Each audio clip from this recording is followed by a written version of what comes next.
ಅನೇಕರು ಇವತ್ತು ಹೇಳುವಂಥದ್ದು, ಬ್ರದರ್ ನಾವು ರಕ್ಷಣೆ ಒಂದಾಯಿತು, 5 ವರ್ಷ ಆಯಿತು, 10 ವರ್ಷ ಆಯಿತು, 20 ವರ್ಷ ಆಯಿತು, ನಾವು ಬೈ ಬರ್ತ್ ಕ್ರಿಶ್ಚಿಯನ್ ಅಂತ ಹೋಗಿರುವಾಗ ಅವ್ರು ಹೇಳುವಂಥದ್ದು, ಬ್ರದರ್ ನಾವು ರಕ್ಷಣೆ ಒಂದಾಗಿದೆ. ಗೊತ್ತಿಲ್ಲದೆ ಇರುವಂಥವರಿಗೆ ಹೋಗಿ ಮಾತಾಡಿ ಅಂತ ಹೇಳೋದನ್ನ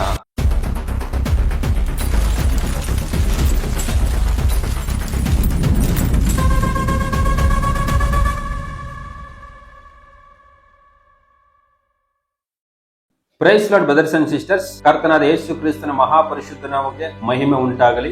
ಮತ್ತೆ ನಿಮ್ಮನ್ನು ಈ ವಿಡಿಯೋ ಮುಖಾಂತರವಾಗಿ ಸಂಧಿಸಲು ದೇವರು ಕೊಟ್ಟಂತ ಮಹಾಕೃಪೆಗೆ ಸ್ತೋತ್ರವಾಗಲಿ.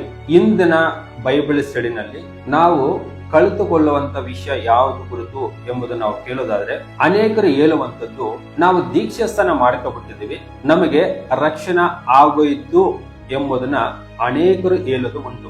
ಆದರೆ ವಾಕ್ಯ ಇದು ಖಚಿತಪಡಿಸುತ್ತಾ ಎಂಬುದನ್ನ ಕೆಲವೊಂದು ವಾಕ್ಯಗಳನ್ನು ನಾವು ಗಮನಿಸೋಣ. ಅಪೊಸ್ತಲರ ಕೃತ್ಯಗಳು 16ನೇ ಅಧ್ಯಾಯ 30ರಿಂದ 33 ವಾಕ್ಯಗಳನ್ನು ಗಮನಿಸೋಣ. ಮತ್ತು ಅವರನ್ನು ಹೊರಗೆ ಕರಕೊಂಡು ಬಂದು, ಸ್ವಾಮಿಗಳೇ, ನಾನು ರಕ್ಷಣೆ ಹೊಂದುವುದಕ್ಕೆ ಏನು ಮಾಡಬೇಕೆಂದು ಕೇಳಲು ಅವರು, ಕರ್ತನಾದ ಯೇಸುವಿನ ಮೇಲೆ ನಂಬಿಕೆ ಇಡು, ಆಗ ನೀನು ರಕ್ಷಣೆ ಹೊಂದುವಿ, ನಿನ್ನ ಮನೆಯವರು ರಕ್ಷಣೆ ಹೊಂದುವರು ಎಂದು ಹೇಳಿ ಅವನಿಗೂ ಅವನ ಮನೆಯಲ್ಲಿದ್ದವರೆಲ್ಲರಿಗೂ ದೇವರ ವಾಕ್ಯವನ್ನು ತಿಳಿಸಿದರು. ಆಮೇಲೆ ಅವನು ರಾತ್ರಿಯ ಅದೇ ಗಳಿಗೆಯಲ್ಲಿ ಅವರನ್ನು ಕರಕೊಂಡು ಹೋಗಿ ಅವರ ಗಾಯಗಳನ್ನು ತೊಳೆದು ಕೂಡಲೇ ತಾನು ತನ್ನವರೆಲ್ಲರ ಸಹಿತವಾಗಿ ದೀಕ್ಷಾಸ್ನಾನ ಮಾಡಿಸಿಕೊಂಡನು.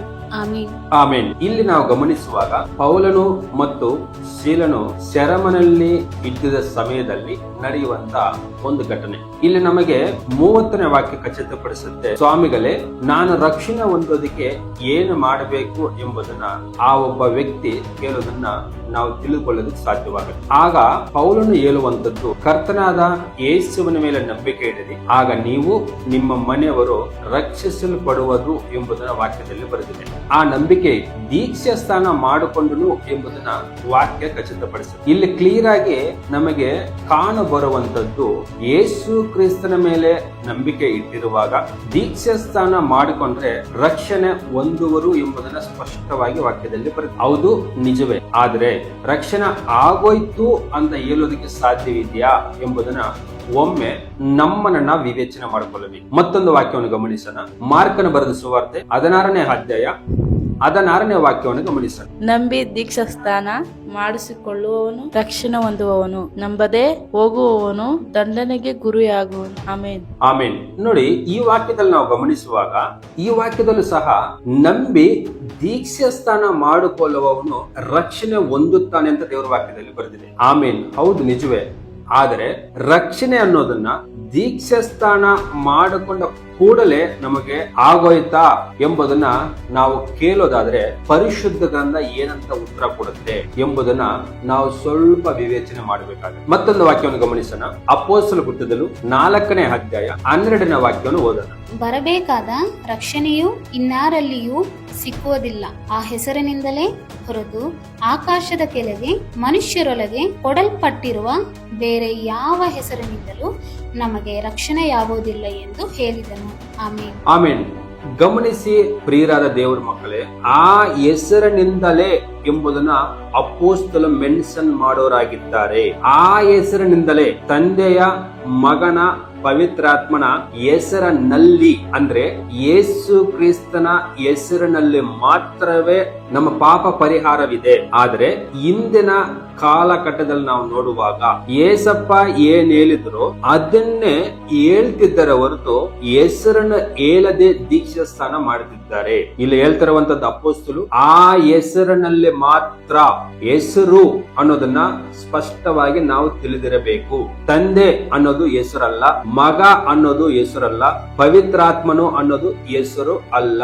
ಹಾಗಾದ್ರೆ ಆ ಹೆಸರು ಯಾವುದು ಎಂಬುದನ್ನ ಅಪೊಸ್ತಲರು ಸ್ಪಷ್ಟವಾಗಿ ತಿಳಿದಿದ್ರು ಬ್ರದರ್ಸ್ ಬ್ರದರ್ಸ್ ಅಂಡ್ ಸಿಸ್ಟರ್ಸ್. ಅವರಿಗೆ ಗೊತ್ತಾಗಿತ್ತು ತಂದೆ ಅಂದ್ರೂ ಏಸಪ್ಪನೆ, ಮಗ ಅಂದ್ರೂ ಏಸಪ್ಪನೆ, ಪವಿತ್ರಾತ್ಮನು ಏಸಪ್ಪನೆ ಎಂಬುದನ್ನ ಅವರು ತಿಳಿದಿರುವ ಕಾರಣದಿಂದ ಕರ್ತನಾದ ಯೇಸು ಕ್ರಿಸ್ತನ ಹೆಸರಿನಲ್ಲಿ ದೀಕ್ಷಾಸ್ನಾನ ಮಾಡಿದ್ರು ಎಂಬುದನ್ನ ಅಪೊಸ್ತಲರು 2:38 ವಾಕ್ಯ ನಮಗೆ ಖಚಿತಪಡಿಸುತ್ತೆ. ಆದ್ರೆ ಇವತ್ತು ನಾವು 5 ವರ್ಷ ಆಯ್ತು, 10 ವರ್ಷ ಆಯ್ತು, 20 ವರ್ಷ ಆಯ್ತು, ನಾವು ಬೈ ಬರ್ತ್ ಕ್ರಿಶ್ಚಿಯನ್ಸ್ ಬ್ರದರ್ ಅಂತ ಹೇಳುಕೊಳ್ಳುವವರೊಟ್ಟಿಗೆ ವಾಕ್ಯವನ್ನು ಡಿಸ್ಕಷನ್ ಮಾಡುವಾಗ ಅವ್ರು ಹೇಳುವಂತದ್ದು, ಬ್ರದರ್ ನಾವು ರಕ್ಷಣೆ ಹೊಂದ್ಕೊಂಡ್ಬಿಟ್ಟಿದೀವಿ, ದೀಕ್ಷಾಸ್ನಾನ ಆಗೋಯ್ತು, ನಮ್ದು ಚಿಕ್ಕ ವಯಸ್ಸಲ್ಲಿ ಆಗೋಯ್ತು ಅನ್ನೋ ಮಾತುಗಳನ್ನು ಆಡುವಾಗ ದೀಕ್ಷಾಸ್ನಾನ ಅನ್ನೋದನ್ನ ಅದು ನಮ್ಮ ಪಾಪ ಪರಿಹಾರಗೋಸ್ಕರ ಯೇಸುವಿನ ನಾಮದಲ್ಲಿ ಮಾತ್ರ ತೆಗೆದುಕೊಳ್ಳಬೇಕು. ಚಿಕ್ಕ ಮಕ್ಕಳಾಗಿ ದೀಕ್ಷಾಸ್ನಾನ ಪರಿಶುದ್ಧ ಗ್ರಂಥದಲ್ಲಿ ಇಲ್ಲ. ತಂದೆಯ, ಮಗನ, ಪವಿತ್ರಾತ್ಮನ ಹೆಸರಿನಲ್ಲಿ ದೀಕ್ಷಾಸ್ನಾನ ಇರುವಂತದ್ದು. ಅದನ್ನ ಹೇಳಿ ದೀಕ್ಷಾಸ್ನಾನ ಮಾಡುವಂತ ಏಸಪ್ಪ ಹೇಳಿಲ್ಲ, ಹೆಸರಿನಲ್ಲಿ ದೀಕ್ಷಾಸ್ನಾನ ಮಾಡಿ ಅಂತ. ಈಗ ವಿಡಿಯೋ ನೋಡುವಂತ ಸಹೋದರಿಗಳೇ, ನಿಮಗೆ ದೀಕ್ಷಾಸ್ನಾನ ಹೆಸರಿನಲ್ಲಿ ಮಾಡಿದ್ರ ಇಲ್ಲ ಏಸಪ್ಪ ಹೇಳದನ್ನ ಹೇಳಿ ನೀರೆಲ್ಲ ಮುಳುಗಿಸಿದ್ರ ಎಂಬುದನ್ನ ನಿಮ್ಮನ್ನ ನೀವು ವಿವೇಚನೆ ಮಾಡ್ಕೊಳ್ಳಿ. ನಮ್ದು ದೀಕ್ಷಾಸ್ನಾನ ಆಗೋಯ್ತು, ರಕ್ಷಣೆ ಆಗೋಯ್ತು ಅಂತ ಹೇಳ್ತಿರಲ್ವಾ, ಒಮ್ಮೆ ವಿವೇಚನೆ ಮಾಡಿ. ನಿಮ್ಮ ಕೈಲಿರುವ ಪರಿಶುದ್ಧ ಗ್ರಂಥ ಅಪೊಸ್ತಲರು ದೀಕ್ಷಾಸ್ನಾನವನ್ನ ಯಾವ ರೀತಿ ಮಾಡಿದ್ದಾರೆ ಎಂಬುದನ್ನ ದಯವಿಟ್ಟು ವಾಕ್ಯವನ್ನು ಗಮನಿಸಿ. ಡಿನಾಮಿನೇಷನ್ ಹಿಂದೆ ಹೋಗ್ಬೇಡಿ, ಸುವಾರ್ಥ ಸಾರದಂತ ಮನುಷ್ಯನಿಂದ ಹೋಗ್ಬೇಡಿ, ವಾಕ್ಯದ ಹಿಂದೆ ಹೋಗೋದು ಪ್ರಯತ್ನ ಮಾಡಿ. ಇದುವರೆಗೂ ನಾವು ಗಮನಿಸಿಕೊ ಬಂದಂತ ವಾಕ್ಯಗಳು, ನಾವು ದೀಕ್ಷಾಸ್ನಾನ ಹೊಂದಿಕೊಂಡು ರಕ್ಷಣವಾಯಿತು ಅಂತ ವಾಕ್ಯ ಹೇಳುತ್ತೆ, 100% ಸತ್ಯ.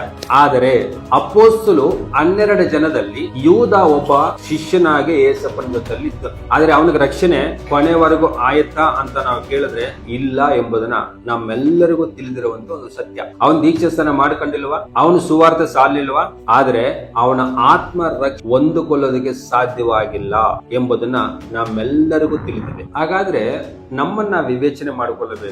ರಕ್ಷಣೆ ಅನ್ನೋದನ್ನ ಅದು 1 ದಿವಸ, 1 ವರ್ಷ, 2 ವರ್ಷ ಅಂತ ನಾವ್ ಹೇಳೋಕ್ ಸಾಧ್ಯವಿಲ್ಲ. ವಾಕ್ಯ ಏನ್ ಹೇಳುತ್ತೆ ಎಂಬುದನ್ನು ನಾವು ಗಮನಿಸೋಣ.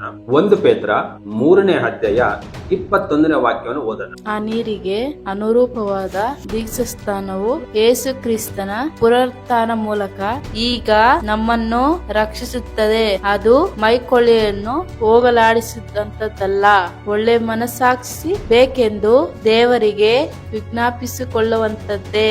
ಆಮೇನ್. ಆಮೇನ್. ಗಮನಿಸಿ, ನಮಗೆ ದೀಕ್ಷಾಸ್ನಾನ ಆಗಿದೆ ಬ್ರದರ್, ನಾವು ಬೈ ಬರ್ತ್ ಕ್ರಿಶ್ಚಿಯನ್ಸ್ 10 ವರ್ಷ, 5 ವರ್ಷ, 3 ವರ್ಷ ಆಯ್ತು ಅಂತ ಹೇಳುವಂತ ಸಹೋದರಿಗಳೇ, ಒಮ್ಮೆ ಈ ವಾಕ್ಯವನ್ನು ವಿವೇಚನೆ ಮಾಡಿ. ದೀಕ್ಷಾಸ್ನಾನ ಆಗಿದೆ ಅಂತ ಹೇಳುವಂತ ನಾವು ನಿಜವಾಗಲೂ ಒಳ್ಳೆ ಮನಸ್ಸಾಕ್ಷಿ ನಮ್ಮಲ್ಲಿ ಇದೆಯಾ? ನಾವು ಎಲ್ಲರ ಒಟ್ಟಿಗೆ ಪ್ರೀತಿಯಿಂದ ಇದೀವ? ಯಾರಾದರೂ ವಾಕ್ಯವನ್ನ ನಮಗೆ ಹೇಳುವಾಗ ಒಳ್ಳೆ ಮನಸ್ಸಾಕ್ಷಿನ ಅದನ್ನ ನಾವು ಕೇಳುವವರಾಗಿದ್ದೀವ? ಶುದ್ಧ ಹೃದಯದಿಂದ ಅದನ್ನ ವಿವೇಚನೆ ಮಾಡುವವರಾಗಿ ಇದೀವ ಎಂಬುದನ್ನ ನಮ್ಮನ್ನ ವಿವೇಚನೆ ಮಾಡಿಕೊಳ್ಳ. ಆವಾಗ ಮಾತ್ರವೇ ನಮಗೆ ರಕ್ಷಣೆ ಆಗುವಂತದ್ದು. ಯಾವ್ದೋ ಒಂದು ಡಿನಾಮಿನೇಷನ್ ಅಲ್ಲಿ ಹೋಗಿದ್ವಿ, ಸೇರ್ಕೊಂಡಿದೀವಿ, ದೀಕ್ಷಾಸ್ನಾನ ಆಗೋಯ್ತು ಅಂತ ಅಂದ್ರೆ ನಾವು ರಕ್ಷಿಸಲ್ಪಟ್ಟಿದೀವಿ ಅಂತ ಹೇಳುವಂತದ್ದು ಅದು ನಮ್ಮ ಭ್ರಮೆ, ಅದು ನಮ್ಮ ಊಹೆ. ಆದ್ರೆ ವಾಕ್ಯ ಹೇಳೋದಿಲ್ಲ ಬ್ರದರ್ಸ್ ಅಂಡ್ ಸಿಸ್ಟರ್ಸ್. ನಿಜವಾಗಲೂ ದೀಕ್ಷಾಸ್ನಾನ ಆಗಿದೆ ಅಂದ್ರೆ ನಮ್ಮ ಒಳಗೆ ಒಳ್ಳೆ ಮನಸ್ಸಾಕ್ಷಿ ಇರಬೇಕು. ಎಲ್ಲರನ್ನು ಕ್ಷಮಿಸುವಂತದ್ದು, ಪ್ರೀತಿ ಮಾಡುವಂತದ್ದು, ಸಹಾಯ ಮಾಡುವಂತದ್ದು, ದೇವರನ್ನ ಕುರಿತು ನಾವು ಇನ್ನೊಬ್ಬರ ಹತ್ರ ನಮ್ಮ ನಂಬಿಕೆಯನ್ನು ಕುರಿತು ಮಾತಾಡುವಂತದ್ದು, ಸುವಾರ್ತೆ ಸಾರುವಂತದ್ದು, ಇದೆಲ್ಲ ಇರುವಾಗಲೇ ಒಳ್ಳೆ ಮನಸ್ಸಾಕ್ಷಿ ನಮ್ಮ ಒಳಗಿದೆ ಅಂತ ಅರ್ಥವಾಗೋದಕ್ಕೆ ಸಾಧ್ಯವಾಗುವುದು. ವಾಕ್ಯವನ್ನು ಡಿಸ್ಕಷನ್ ಮಾಡುವಾಗ ನಮ್ಗೇನ್ ಹೇಳ್ಬೇಡಿ, ನಾವು ಕ್ರೈಸ್ತರು, ನಮ್ಮ ಹತ್ರ ಏನ್ ಡಿಸ್ಕಷನ್ ಮಾಡಕ್ ಬರಬೇಡಿ, ನಮ್ಮೆಲ್ಲ ಗೊತ್ತು, ನೀವು ಹೋಗಿ ಅನ್ಯರಿಗೆ ಸುವಾರ್ತೆನ ಸಾರಿ, ಗೊತ್ತಿರುವಂತರಿಗೆ ಯಾಕೆ ನೀವು ಮಾತಾಡ್ತಾರೆ ಎಂಬುದು ಕ್ವಶನ್ ಮಾಡ್ತಾರೆ. ಸಂತೋಷ.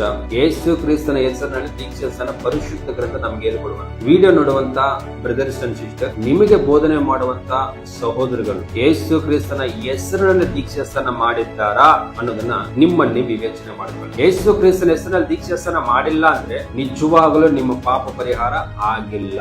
ನೀವು ಮಾಡಿಕೊಂಡಿರುವಂತದ್ದು ದೀಕ್ಷಾಸ್ನಾನ ಅಲ್ಲ ಎಂಬುದನ್ನ ನಾನು ಹೇಳ್ತಾ ಇಲ್ಲ, ವಾಕ್ಯ ಹೇಳುವಂತ. ಅದರಿಂದ ರಕ್ಷಣೆ ಅನ್ನೋದನ್ನ 1 ದಿವಸ, 1 ವರ್ಷ, 20 ವರ್ಷ ಅಲ್ಲ, ನಮ್ಮ ಜೀವಮಾನ ಕಾಲ ಎಲ್ಲ ಎಂಬುದನ್ನ ನಾವು ತಿಳಿದಿರಬೇಕು. ಅದಕ್ಕೆ ಏಸಪ್ಪ ಹೇಳ್ತಾರೆ ಮತ್ತಾಯ 24ನೇ ಅಧ್ಯಾಯ 13ನೇ ವಾಕ್ಯದಲ್ಲಿ, ಕಡೆಯವರೆಗೂ ತಾಲೂಕುಲೋನ ರಕ್ಷಣೆಗೆ ಬರುವಂತದ್ದು ಎಂಬುದು. ಕಡೆಯವರೆಗೂ ಬ್ರದರ್ಸ್ ಅಂಡ್ ಸಿಸ್ಟರ್ಸ್, ಒಂದು ಈ ದೇಹವನ್ನು ಬಿಟ್ಟು ನಮ್ಮ ಆತ್ಮ ಆಚೆ ಹೋಗಬೇಕು, ಇಲ್ಲ ಏಸಪ್ಪನು ಬರಬೇಕು. ಅದು ಕಡೆ ದಿನ. ನಾವು ದೀಕ್ಷಾಸ್ನಾನ ಮಾಡ್ಕೊಂಡ ರಕ್ಷಿಸಲ್ಪಟ್ಟಿದೀವಿ ಅಂತ ಹೇಳುವಂತದ್ದು ಅದು ದೇವರ ವಾಕ್ಯಕ್ಕೆ ವಿರುದ್ಧವಾದಂತದ್ದು ಎಂಬುದನ್ನು ನಾವು ತಿಳಿದಿರಬೇಕು. ಹಾಗಾದ್ರೆ ನಾವು ಇದುವರೆಗೂ ಗಮನಿಸಿದಂತ ವಾಕ್ಯಗಳು ದೀಕ್ಷಾಸ್ನಾನ ಮಾಡ್ಕೊಂಡ್ಬಿಟ್ಟು ರಕ್ಷಿಸಲ್ಪಟ್ಟಿದೀವಿ ಎಂಬುದನ್ನು ಬರೆದಿದ್ದಲ್ಲ ಬ್ರದರ್? ಹೌದು, ನಿಜ. ಆದ್ರೆ ಅದು ಸ್ಟಾರ್ಟಿಂಗ್ ಪಾಯಿಂಟ್, ಅದು ಎಂಡಿಂಗ್ ಪಾಯಿಂಟ್ ವರೆಗೂ ಸಹ ದೇವರ ವಾಕ್ಯದಲ್ಲಿ ನಾವು ನೆಲ ನಿಂತುಕೊಳ್ಳಬೇಕು. ಆ ವಾಕ್ಯಗೆ ಸಾಕ್ಷಿಯಾಗಿರಬೇಕು, ಸುವಾರ್ತನ ಸಾರುವಂತ ಮಕ್ಕಳಾಗಿರಬೇಕು ಎಂಬುದನ್ನ ದೇವರು ನಮ್ಮಿಂದ ಎದುರುಗೊಳ್ಳುವಂತದ್ದು. ದೇವರ ವಾಕ್ಯಕ್ಕೆ ಸಾಕ್ಷಿಯಾಗಿ, ಡಿನಾಮಿನೇಷನ್ಗಲ್ಲ, ಮನುಷ್ಯರಿಗಲ್ಲ. ಅರ್ಥ ಮಾಡ್ಕೊಳ್ಳಿ, ದೇವರ ವಾಕ್ಯಕ್ಕೆ ಸಾಕ್ಷಿಯಾಗಿರಬೇಕು ಎಂಬುದನ್ನ ಯೇಸಪ್ಪ ಬಯಸುವಂತದ್ದು. ನಾವು ಬರುವಂತ 2ನೇ ಭಾಗದಲ್ಲಿ ಗಮನಿಸೋಣ. ರಕ್ಷಣೆ ಹಾಗಾದ್ರೆ ಹೇಗೆ ನಾವು ಪಡ್ಕೊಳ್ಳಬೇಕು ಎಂಬುದನ್ನ ಇನ್ನೂ ಕೆಲವೊಂದು ವಾಕ್ಯಗಳನ್ನ ನಾವು ಬರುವಂತ 2ನೇ ಭಾಗದಲ್ಲಿ ಗಮನಿಸೋದಕ್ಕೆ ನಾವು ಪ್ರಯತ್ನ ಮಾಡೋಣ. Thank you Jesus, thank you brothers and sisters. ಕರ್ತನಾದ ಯೇಸು ಕ್ರಿಸ್ತನ ಕೃಪೆ ನಿಮ್ಮೆಲ್ಲರ ಒಂದಿಗೆ ಇದ್ದು ನಿಮ್ಮನ್ನ ಸತ್ಯದಲ್ಲಿ ನಡೆಸಲಿ. ಯೇಸುವಿನ ಮಹಾಪರಿಶುದ್ಧ ನಾಮಕ್ಕೆ ಮಹಿಮೆ ಉಂಟಾಗಲಿ. ಆಮೆನ್.